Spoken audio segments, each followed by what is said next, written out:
Okay, here we are again, friends, and we're beginning this new chapter, chapter 41, looking at the story of Joseph and Pharaoh and him being pulled out from prison and being set before Pharaoh and being called to interpret his dreams.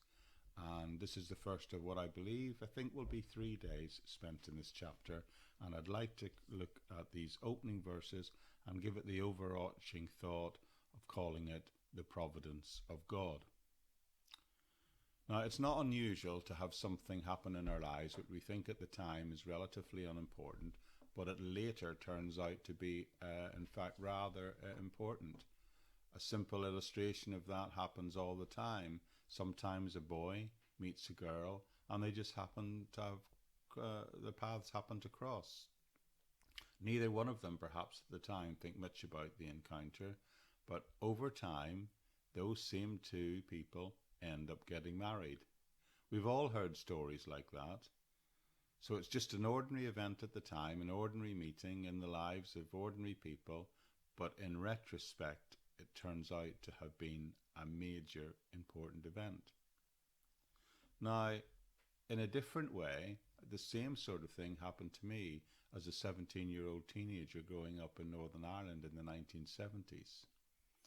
In the evenings and at the weekends, I worked on a petrol forecourt in Northern Ireland, which, due to the troubles at the time and what was called the WAC strike, which was a unionist and paramilitary-led strike that called for the closing of all businesses.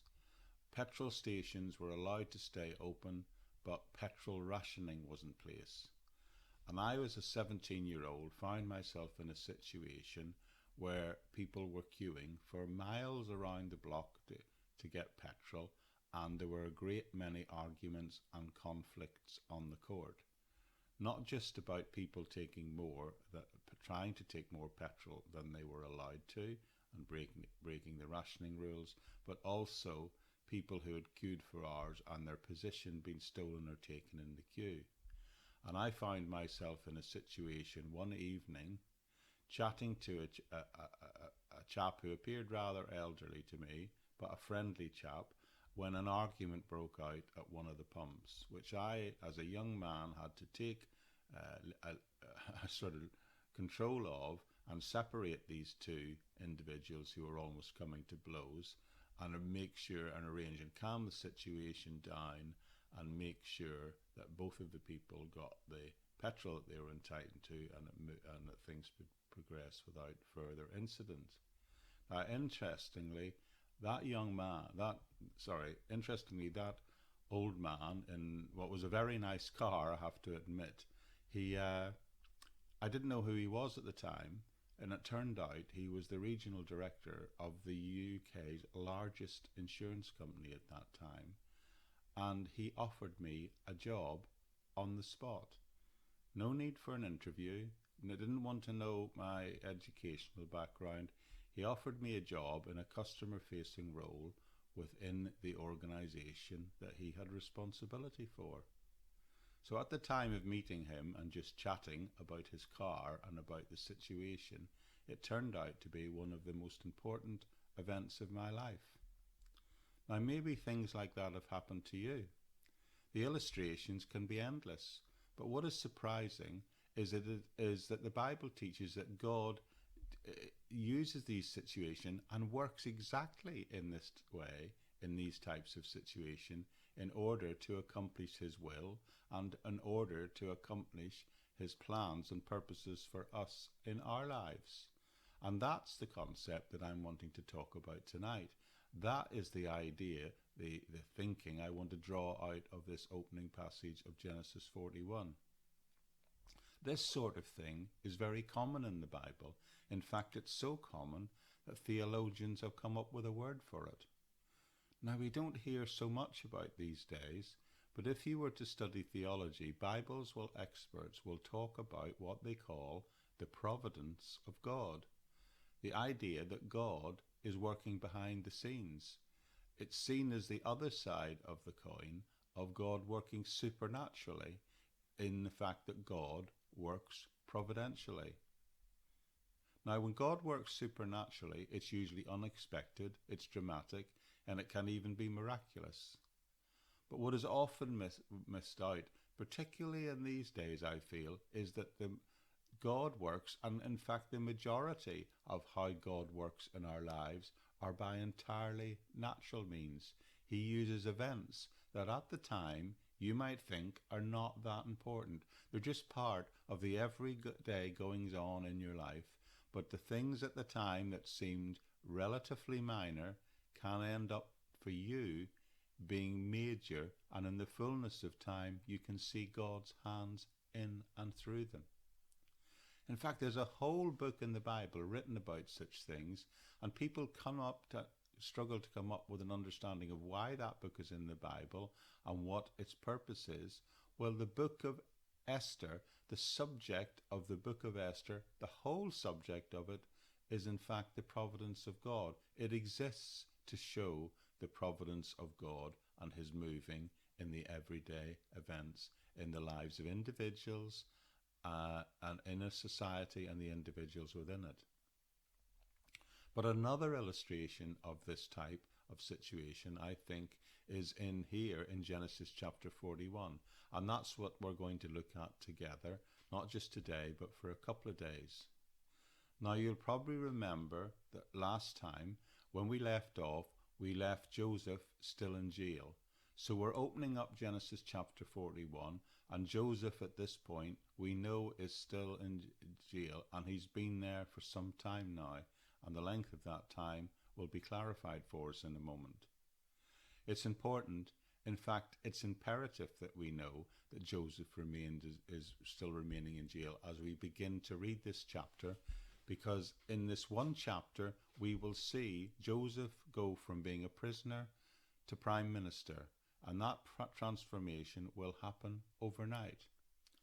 And how that will get accomplished in this chapter will demonstrate the issue, the concept of the providence of God. And it is the whole point of this passage of scripture, I believe. It's what in fact this whole chapter 41 is there for and to illustrate for us. This is an illustration of how God can use some relatively minor thing, something that maybe didn't mean a huge amount, certainly to the main protagonist involved here, Joseph, at that time, but how he will use that to accomplish some great things in the future for him. So with that in mind, we're going to now look at the text of Genesis chapter 41. And this is a fascinating story, one that illustrates the single spiritual point that God is working all the time in the everyday. And in these everyday things, if we look hard enough, we too can see the providence of God. So let's start by reading verse 1. When 2 full years had passed, Pharaoh had a dream and was standing by the Nile, when out of the river came up 7 cows, sleek and fat, and they grazed among the reeds. After them 7 cows, ugly and gaunt, came up out of the Nile, and stood beside those on the river bank. And the cows that were ugly and gaunt ate up the 7 sleek, fat cows. Then Pharaoh woke up. Then he fell asleep again and had a second dream. 7 ears of corn, healthy and good, were growing on a single stalk. After them 7 other ears of corn sprouted, thin and scorched by the east wind. The thin ears of corn swallowed up the 7 healthy, full ears. And then Pharaoh woke up, and it had been a dream. All right, so we'll just pause there for a moment, for a second, and what's going on here is relatively straightforward. It's a narrative that we can easily understand. It's self-evident, really, when we just read the passage. But the significant thing that I think is worth pointing out is it opens by saying it came to pass and at the end of 2 full years. So that's the significance of linking us back to chapter 40, when we were told Joseph was left languishing in jail, and now it says 2 full years have gone by before these things come to pass. So Joseph now has been in jail for 2 years, 2 full years. And what the passage is doing here is making a little notation for us that it is this point that Pharaoh has his dream. And in this dream, he stood by the river. Now, the river's not identified in the actual text, but no doubt we can say that this is happening in Egypt, so it's probably the Nile. And what we see in this dream, or what he sees, are 7 cows. And they're described, depending on which translation you look at, as good looking or well or fat, actually, is the literal translation, meaning that these animals are well nourished. Now, we know from sources outside the Bible that then, as today, cows would often go into water to cool and would wade in the water and as an attempt to stay cool and to keep the flies off them. Now, in his dream, Pharaoh's cows, they actually come out of the river and they come up into the meadow and start grazing. Then in his dream, he sees 7 more cows, doesn't he? And these cows are described as ugly and gaunt. And again, the Hebrew word that's used here is just trying to tell us that these cows are not well nourished. So what we have here is 7 fat cows and 7 thin cows. The thin cows are down by the river and the 7 fat cows are over in the meadow grazing. Okay, clear enough? So far so good. Now what's interesting about this dream is that the thin cows eat the fat cows. Now, of course, in the first place, the first thing you'd say is cows don't eat cows, and of course they don't, they eat grass. So this is obviously an odd, unusual dream, and not surprisingly, it startled Pharaoh, and the text says in verse 4, it startled him to such an extent that it woke him up. But apparently he eventually then goes back to sleep again, and let's pick up the story in verse 5. He fell asleep again and had a second dream. 7 heads of grain, healthy and good, were growing on a single stalk, and after them other heads of grain sprouted, thin and scorched by the east wind. The thin heads of grain swallowed up the 7 healthy full heads. Then Pharaoh woke up. It had been a dream. So he dreams a second dream, and again he awakes rather, not surprisingly, rather disturbed by this dream. Now, we can clearly see that this second dream is similar to the first dream, only this time, instead of cows, he's seeing grain, heads of grain. One lot where the yield is plump, and the other where the grain head is thin and has been battered by the winds. And the 7 thin heads are then seen to devour the 7 thick, plump grain heads. So it doesn't take us to reinvent the wheel to see that basically this is the same dream, only this time with the grain replacing the cows of the first dream. But in both cases, it's 7, and in both cases, the thin is seen to devour the fat. So Pharaoh wakes up in the morning and thinks, as I'm sure you and I would have thought, what in the world did all that mean? But being Pharaoh, he has resources to call upon. He thinks that he can solve any problem that he has, or almost any problem anyway. So let's see what he does. In verse 8 it tells us, in the morning his mind was troubled, so he sent for all the magicians and the wise men of Egypt, and Pharaoh told them his dreams, but no one could interpret them for him. So it's saying he was troubled by the dream, not surprisingly, as I said, but the word actually means more than just troubled. He was disturbed by it, it says. So he's more than just curious to find out what it meant and what's going on. He's troubled with the dream to such a point that he calls for help to try and understand its importance and to gain an interpretation. But who does he call for? He calls for the magicians of Egypt and all the wise men. Yet no one could interpret the dreams for him. He calls these supposed wise men of Egypt. Now these men were probably a mixture of astrologers, occultists, and just plain out and out charlatans. But he gives his dream to all of them, but none of them are able to interpret the dream. So now he's not just disturbed. On top of that, he's becoming frustrated because no one can tell him what the interpretation of these dreams are, what they mean. And I think before we go any further in the story, it's important to point out one thing.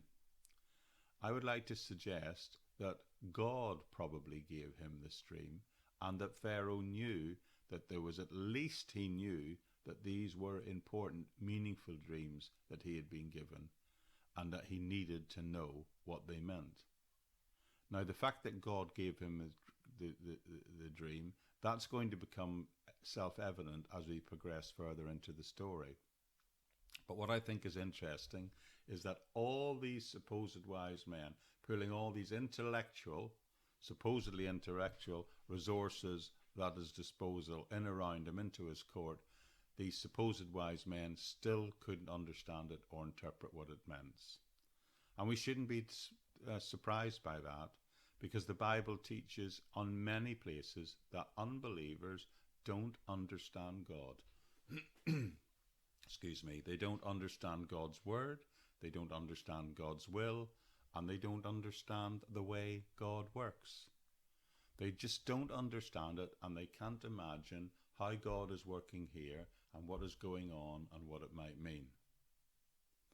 And it's not surprising, really, because the Bible, as I said, it teaches that people can appear to be very wise in the world and to reach positions of great influence and authority, but still can remain really stupid when it comes to the things of God. So it is at this point the chief cupbearer speaks up. Now let's pause for a second and just remind ourselves of the story of the cupbearer and the baker. Earlier in the book of Genesis, in the last chapter, in fact, what we've just looked at, we were told that Joseph, who had been falsely accused of trying to molest Potiphar, his employer's wife, gets thrown into jail. And whilst in jail, he meets Pharaoh's cupbearer and baker, and they're the ones who have dreams at that time. And Joseph is a fellow prisoner alongside them, and he's able to interpret those dreams, and those interpretations of those dreams turned out to be true and to come to pass just exactly like he said. And what he said was that the cupbearer was going to be freed and that the baker was going to be hung. And that's what happened. The cupbearer does get out of prison, he is freed, and he's restored to his place of influence, working alongside Pharaoh. But Joseph said to the cupbearer, when he told him that this is what his dream meant was going to happen to him, he said to him, when you get back into Pharaoh's court, remember me and tell Pharaoh my story. Tell him about how you met me, what I've done, and how I'm here unjustly, and how I haven't done anything. But the text also then told us, when we closed off the last chapter, it told us that the butler, yes, he got restored, and he gets back to Pharaoh's court, but when he does so, he forgets, or he chooses to forget, all about Joseph. So 2 years have gone by, and he's probably put Joseph way to the back of his mind. And then one day Pharaoh has this dream, and no one can interpret it. And he's traumatized by it, you might almost say. Troubled by it, certainly. And the butler then thinks, well, he actually says, oh, dreams. Oh, yeah, I met a guy once when I was in jail 2 years ago, and he interpreted my dream and the dream of another inmate, and it turned out to be that what he said was exactly right. So let's just see what the text says now. So then the chief cupbearer said to Pharaoh, today I am reminded of my shortcomings. Pharaoh was once angry with his servant, and he imprisoned me and the chief baker in the house of the captain of the guard. Each of us had a dream the same night, and each dream had a meaning of its own. And now a young Hebrew was there with us, a servant of the captain of the guard, and we told him our dreams, and he interpreted them for us, giving each man the interpretation of his dream. And things turned out exactly as he had interpreted them to us. I was restored to my position, and the other man was impaled. So just like I said. And if you recall the story, the butler and the baker did something wrong to originally get thrown into jail. So I suspect that the cupbearer's initial reticence to speak out, or even to do as Joseph has asked and refer to him before these 2 years are up, is probably because he wasn't too eager to talk to Pharaoh and remind him about the time when Pharaoh had felt he had to throw him into prison. But anyway, in this situation, in these circumstances, with these dreams, he's reminded about it and he feels it's right to speak up now. So we're at the point where the butler speaks up and he says to Pharaoh, "Remember my faults." Now, as a matter of fact, that's the opening phrase of what he's about to say. And the word translated faults actually really means sins. So in a sense, he's confessing to Pharaoh that whatever he was accused of, he was probably guilty of. Now, apparently, it would seem he didn't do anything that was worthy of capital punishment, but it appears the baker did. Now, I think it's interesting that he starts out by saying to Pharaoh, "Look, I can see that I sinned, and I remember that you put me in custody on the prison under the captain of the guard, and that you put both me and the chief baker." So he's acknowledging, in a sense, that he had done something wrong, and that's why he was put into prison. And then he goes on and says each of us had a dream in prison on one evening, but he recalls that there was a young Hebrew man in there, a servant, in fact, of the captain of the guard, Potiphar, and that he interpreted their dreams to each of us. He interpreted each of our dreams differently, he tells Pharaoh. And he says things came to pass just as he had said they would. Because he said that I would be restored to my role serving you, but he also said that you would execute the baker. And that's what you did.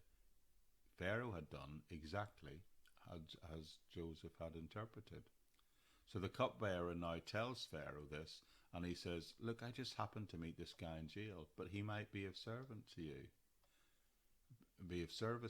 Now, maybe the delay in causing Joseph to mind was because the cupbearer really just wanted to forget about that part of his life. Anyway, let's pick up the story again in verse 14, which tells us this. So Pharaoh sent for Joseph, and he was quickly brought from the dungeon. When he had shaved and changed his clothes, he came before Pharaoh. And Pharaoh said to Joseph, "I had a dream, and no one can interpret it. But I have heard it said of you that when you hear a dream, you can interpret it." "I cannot do it," Joseph replied to Pharaoh, "but God will give Pharaoh the answer he desires." All right, notice at the start of this section it says quickly Pharaoh commands them to bring Joseph to him. So there's an urgency here. Now, no doubt Joseph was in a bit of a state, having been in prison for a long time, probably dressed in shabby prison clothes at this point, so he is shaved and dressed before being brought before Pharaoh. And then Pharaoh says to him, "Look, this is very straightforward, Joseph. I've had a dream, and they say you can interpret it. What do you say? What do you claim?" Now notice carefully what Joseph's answer is. He says, God can give an answer, not him. In other words, he says, "Look, I cannot take credit for any of this. God has given you the vision, he's given you the dream, Pharaoh, and God will also give you the answer." So Joseph is immediately pointing to the Lord in all that is going on here. So verse 17 then says, "Then Pharaoh said to Joseph, 'In my dream I was standing on the banks of the Nile.'" So we do know it's the Nile River, which we didn't know that detail first time round. "When out of the river there came up 7 cows, fat and sleek, and they grazed among the reeds. After them 7 other cows came up, scrawny and very ugly and lean. I have never seen such ugly cows in the land of Egypt. The lean, ugly cows ate up the 7 fat cows that came up first. But even after they ate them, no one could tell that they had done so. They looked just as ugly as before. And then I woke up." So basically here, Pharaoh is telling the same story he has told previously to everyone, but this time we find a few more details that aren't recorded in the first version of the dream that we heard. Namely, instead of just saying the cows were ugly, he says that they're very ugly, and he also adds that he's never seen cows like this in his life before, saying that they were the ugliest thing he had ever seen in his life. and this fact that after they'd eaten the healthy cows, that they looked no better. So, but basically, it's the same dream with a few little added minor details. Let's carry on in verse 22. In my dream I saw 7 heads of grain, full and good, growing on a single stalk, and after them 7 other heads sprouted, withered and thin, and scorched by the east wind. The thin heads of grain swallowed up the 7 good heads. I told this to the magicians, but none of them could explain it to me. There's not really a whole lot of different information here. He's just retelling the content of his 2 dreams to Joseph. That's all that's happening. He says 7 cows and 7 heads of grain, which the number 7 here is the significant part of the dream. Verse 25 then tells us, Then Joseph said to Pharaoh, The dreams of Pharaoh are one and the same. God has revealed to Pharaoh what he is about to do. The 7 good cows are 7 years, and the 7 good heads of grain are 7 years. It is one and the same dream. The 7 lean, ugly cows that come up afterwards are another 7 years, and so are the 7 worthless heads of grain scorched by the east winds. They both represent the 7 years of famine. So Joseph is saying, you've had 2 dreams, one about cows, one about crops, but this is still one dream with one narrative in that sense. It all means the same thing. And God here is showing Pharaoh what is about to happen. That's what he tells him.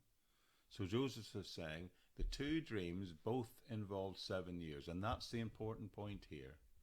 There's only one and the same point to both these different dreams, and it has to do primarily with the number 7 representing 7 years. The 7 cows represent 7 years, and the 7 heads of grain, the full heads of grain, represent the same 7 years. And the 7 thin cows and the 7 thin heads of grain represent another 7 years, which is 7 years of famine. So Joseph is telling Pharaoh that through these dreams, God has shown Pharaoh exactly what is about to happen in the land of Egypt. 7 years of great plenty are about to come upon the land, but after that there will be 7 years of famine, and that there will be any years of greatness will pretty much be forgotten in the land of Egypt if no action is taken, because the famine will completely deplete and destroy the land. So in other words, planning must take place because of the famine that is going to follow the years of plenty. The famine will be very severe, and the reason Joseph says the dream is repeated to Pharaoh twice was because God wants to signal to him that these things are firmly established and God will shortly bring it to pass. So the explanation is very simple. It's that there's going to be 7 years of plenty followed by 7 years of famine. Now let's see if we can just hop, skip and a jump through the rest of this passage, summarizing as we go. So picking up in verse 28, as I've just said, it is just as I said to Pharaoh. God has shown Pharaoh what he is about to do. So this is Joseph speaking. 7 years of great abundance are coming throughout the land of Egypt, but 7 years of famine will follow them. Then all the abundance in Egypt will be forgotten, and the famine will ravage the land. The abundance of the land will not be remembered, because the famine that follows it will be so severe. The reason the dream was given to Pharaoh in 2 forms is that this matter has been firmly decided by God, and God will do it soon. So he's saying you're going to need, Pharaoh, 7 years of planning during this time of plenty to try and offset the effects of the 7 years of famine that will follow on. And God has told him and given them this dream twice, in a sense to make doubly sure that Pharaoh knows that this is going to happen, and it's going to happen soon. So that's the dream, and that's the interpretation. That's what God is about to do. He's about to give you 7 years of plenty, Pharaoh, followed by 7 years of extreme famine. Okay, we're about halfway through the chapter here, so we'll just crack on with the narrative. And it tells us, and now let Pharaoh look for a discerning and wise man, and put him in charge of the land of Egypt. Let Pharaoh appoint commissioners over the land to take a fifth of the harvest of Egypt during the 7 years of abundance. They should collect all the food of these good years that are coming up, and store up the grain under the authority of Pharaoh, to be kept in the cities for food. This food should be held in reserve for the country, to be used during the 7 years of famine that will come upon Egypt, so that the country may not be ruined by the famine. The plan seemed good to Pharaoh and all his officials. So there's a sense of here we need to gather in spring and summer, make hay while the sun shines, but store up for the winter. Now what's really important here is the concept of sacrificing the today for a better tomorrow is shown here again in the book of Genesis, a concept which many Bible experts believe was first introduced into human consciousness by these stories found within the earliest books of the Bible, just like here in Genesis. And this is really important because out of this concept of putting aside today for the hope of a better tomorrow flow ideas like, well, the development of currency, the concept of investing and saving money or resources for a so-called rainy day in the future. So it's really significant that way back here in Genesis chapter 41, Joseph is introducing this concept here. And Joseph is also saying to Pharaoh that he needs to look for a wise and a discerning man to help him deal with the approaching time of hardship. And he not only describes the problem, but he describes the basic bare bones of the process that will be needed to put in place to try and offset the sacrifice that will be needed now to bring about deliverance for the land in the future. And Pharaoh listens and hears and sees it as good advice, and it's not only seen to be good advice in the eyes of Pharaoh, but also his servants as well, those entourage around him. The story continues in verse 38. So Pharaoh asked him, and he's also speaking to, of course, his people around him at the same time, can we find anyone like this man, one in whom is the Spirit of God? Then Pharaoh said to Joseph, since God has made all this known to you, there is no one so discerning and wise as you. You shall be in charge of my palace, and all of my people are to submit to your orders. Only with respect to the throne will I be greater than you. So Pharaoh, he refers to the servants and says, where are we going to find such a man as this? Now it's interesting to me that Pharaoh not only recognizes that Joseph had wisdom, but he also recognizes that his wisdom, he attributes it to Joseph's relationship with God. He says, a man in whom is the Spirit of God.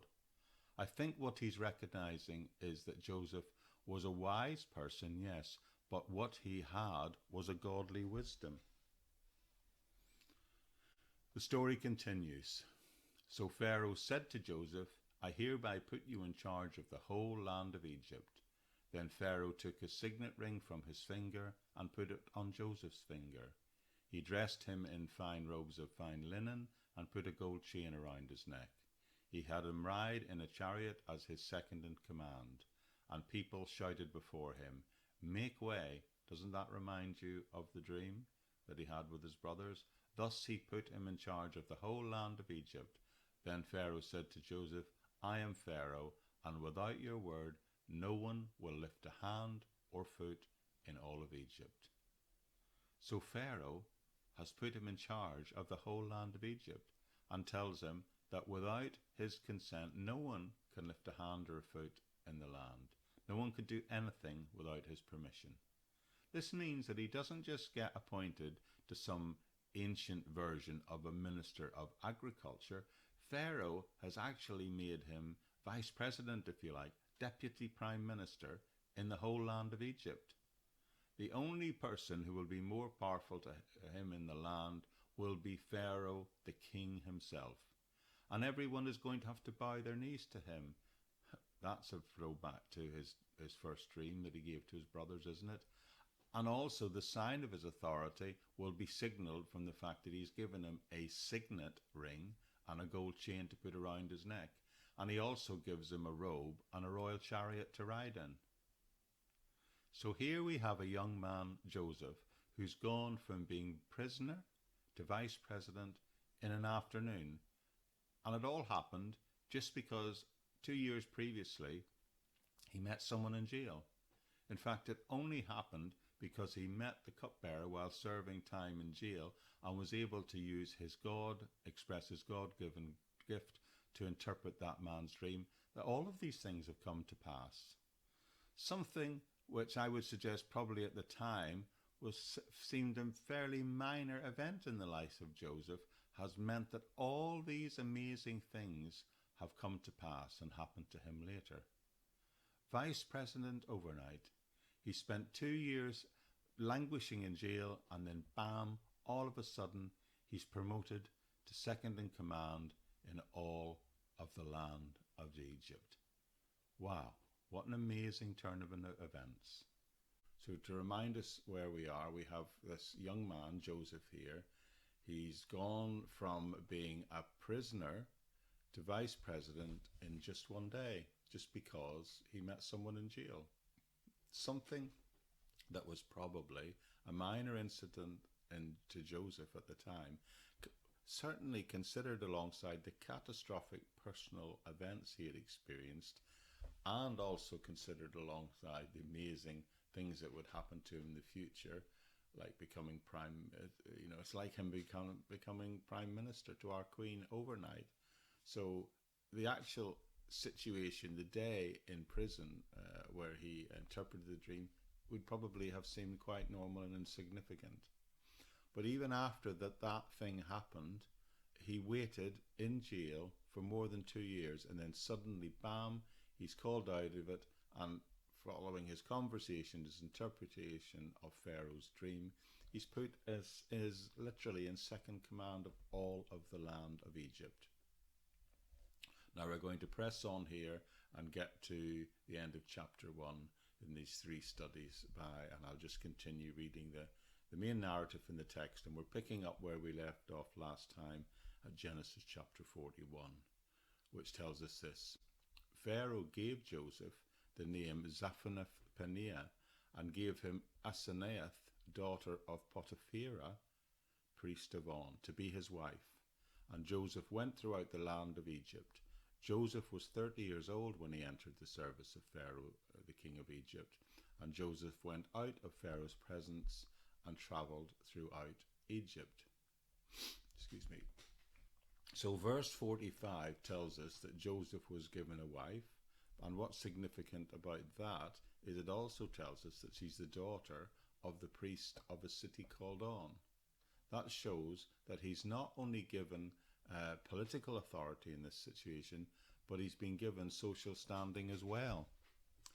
His wife was the daughter of the priest of this city called On, which we know now, experts tell us that this is a well-known centre at that time for the worship of the sun. It's only about 10 miles northeast of what is today modern Cairo. And the high priest of On was an important person in the land of Egypt. In fact, he had a title which was the greatest of the seers and the prophets. So Joseph is seen here to be marrying into the elite of Egyptian nobility. So now he has not only got political standing bestowed on him by Pharaoh, he is now married and holds a very high social position as well. Now it seems to me that God permitted this marriage. I can't help but read this chapter and remember that God commanded the children of Israel earlier in the story not to marry the local Canaanites, yet here we have Joseph marrying an Egyptian woman. So what do we make of that? Well, I think we can say that God seemed to permit it. It doesn't say that God agrees with it, but it appears that he permitted it on this occasion. It's also worth noting that in the case of the Canaanites, when the Israelites married the Canaanites nearly always were seen to lead them off into idolatry. But that's not what happens here. Joseph marries an Egyptian wife, and as a matter of fact, he has two sons, and the passage will go on later to tell us that he names them Manasseh and Ephraim.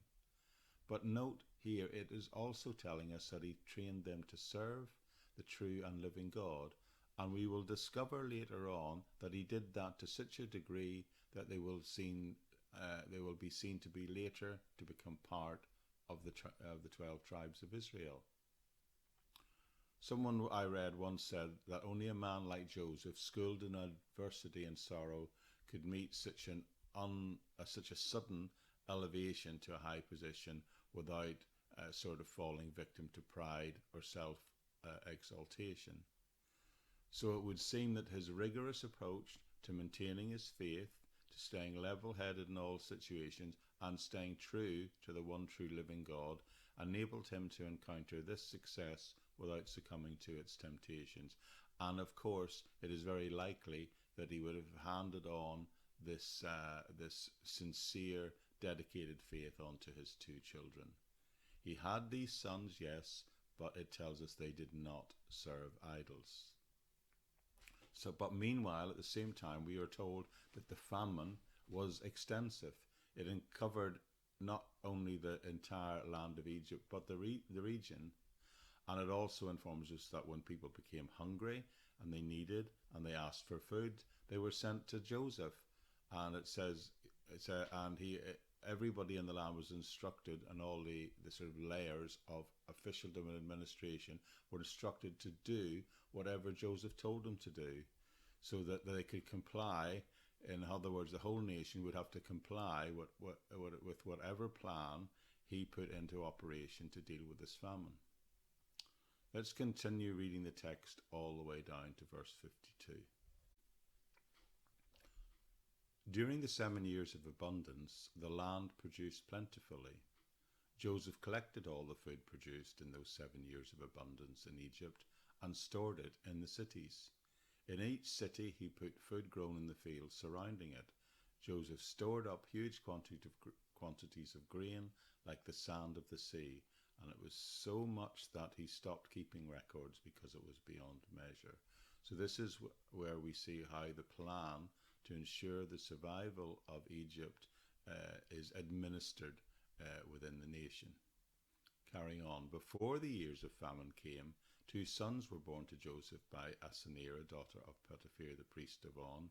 Joseph named his firstborn Manasseh, and he said, "It is because God has made me forget all my troubles and all my father's households."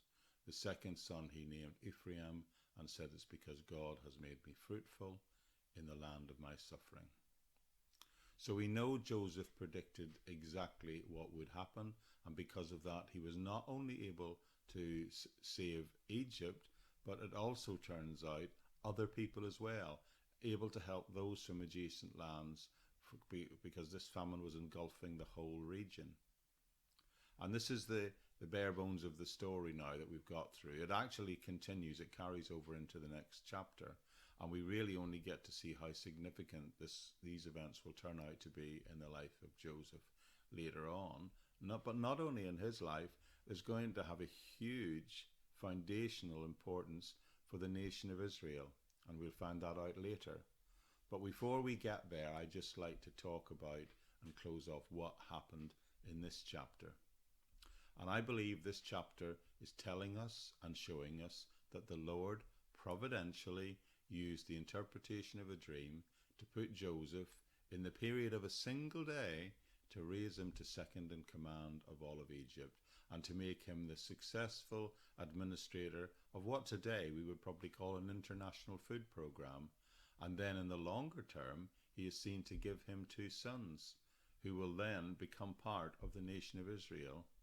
But all of these huge foundational events, they all started when Joseph was in a very small place, in a very small situation, confined in jail, and he meets another man, a butler.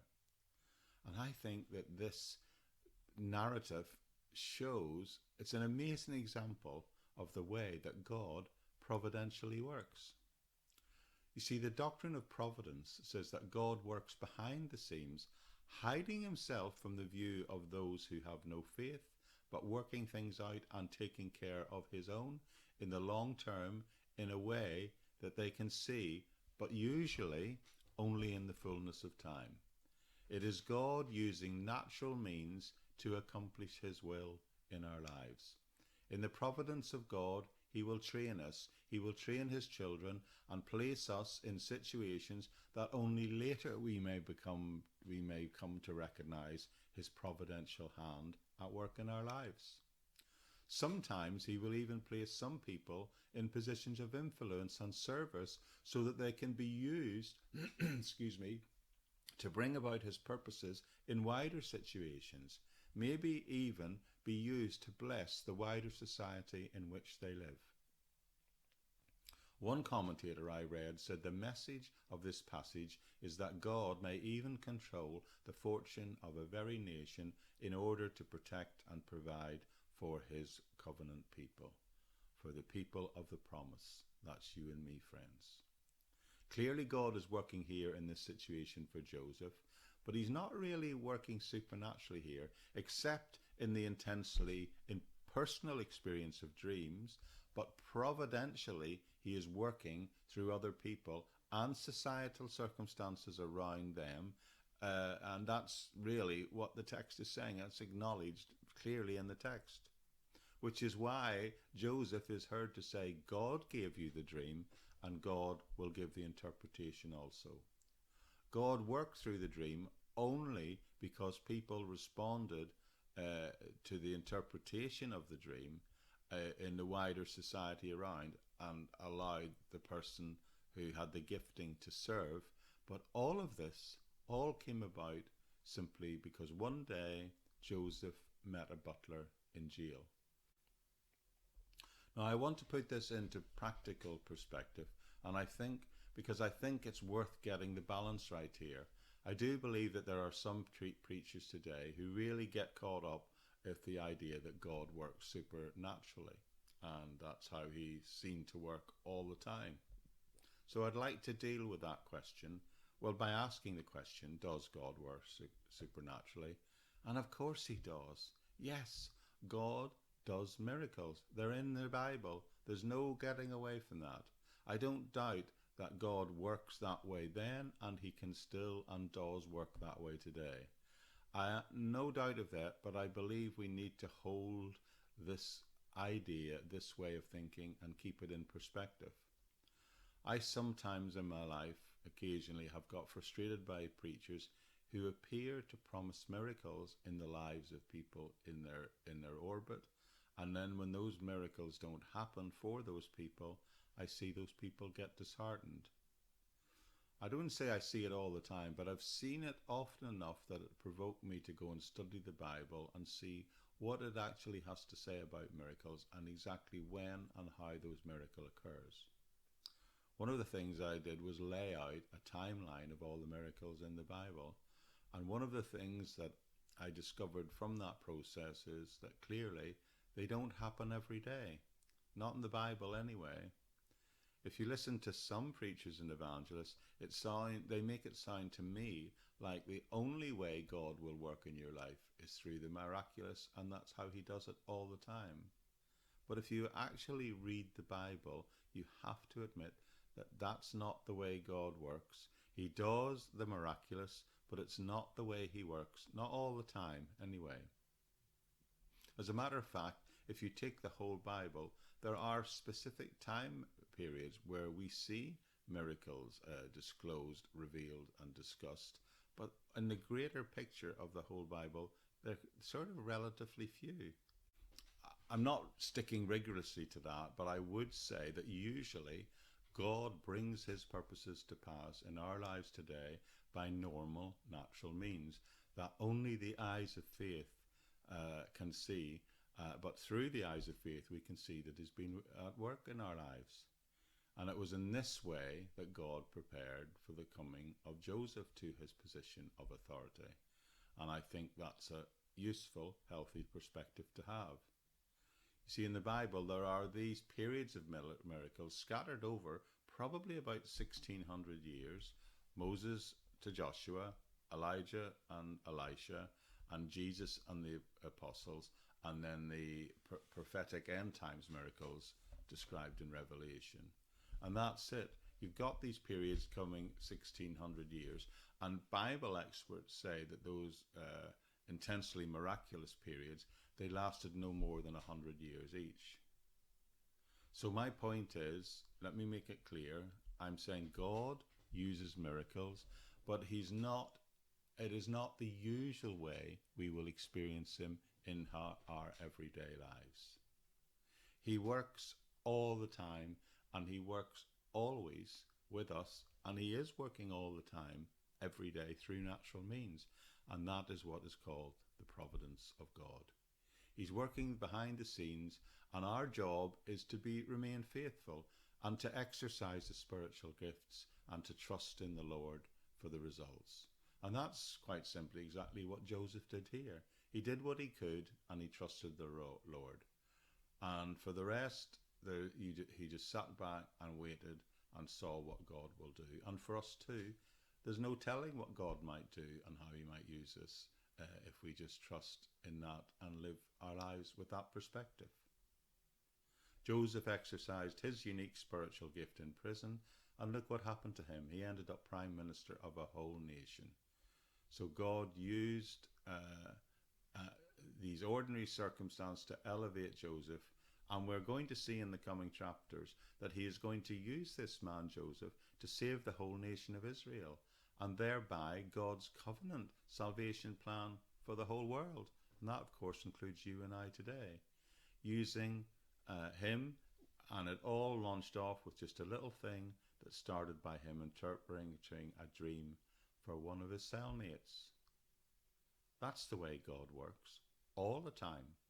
He works providentially, and that's the way he works all the time, always, in the lives of everyone that approaches him and looks for him with the eyes of faith. Now, what this tells me is that we should never be discouraged.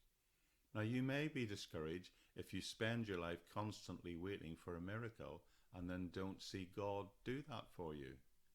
And that because by doing that, you miss the fact that God is working and will be working through some minor things in your life that you perhaps don't think are significant at all. It might just mean that something that very ordinary that's happening to you today might turn out to be one of the most significant things that has ever happened in your life. There was a man who lived in England over 100 years ago, a man called William Keller. He was emotionally a very frail man. He was described as his friend as always being a bundle of nerves, and he constantly suffered from swollen eyes and chronic inflammation, probably what we would today call rheumatoid arthritis, and he suffered a lot. He got to the point where at one point he even attempted suicide in his life, and during his life he had spent several times in mental health hospitals, which in those days were places where patients were treated generally cruelly and with contempt. Yet through all of it, through his long ordeal, he wrote, and he became one of England's literary greats, and he was indeed one of Victorian era's most famous hymn writers. It was William Cowper who wrote this: God moves in mysterious ways, his wonders to perform. He plants his footsteps in the sea and rides upon the storm. Deep in the unfathomable minds of never-failing skill, he treasures up his brightest design and works his sovereign will. God moves in mysterious ways, his wonders to perform.